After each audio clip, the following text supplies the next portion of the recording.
এটা নতুন ঘটনা নয়, গত 100 বছরই ঘটনা ঘটছে, কেউ বিচার করে না। আমি চেষ্টা করেছি সাধ্যমত। তত্ত্বাবধায়ক সরকারের কাছে সব কাগজ আছে, আপনার রেল সচিবের কাছে। পদুয়ারের বাজার ব্যারিকেড ম্যাডাম টাকা দিয়েছিল, লুট করে খেয়ে ফেলেছে আওয়ামী লীগ সরকারের সময়। এই ঢাকা চট্টগ্রাম মহাসড়কের জন্য 750 কোটি টাকা দিয়েছিল সাইফুর রহমান। এই কাজটি কমপ্লিট করতে পারি।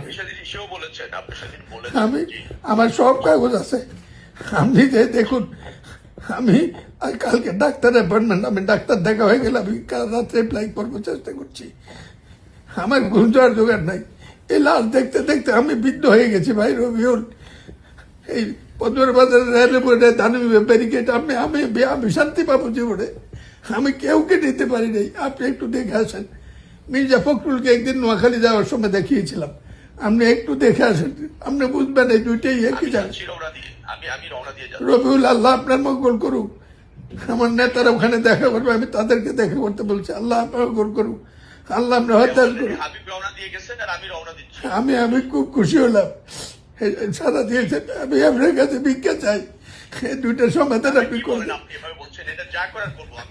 রবিউল, আপনি মির্জার সাথে কথা বলতে পারেন, তাকে 2 বার দেখেছি। কি মানবীয় মৃত্যু প্রত্যেক দিন দেখতে হয়। স্বাধীনতা, আল্লাহ আপনার সাহায্য করুক।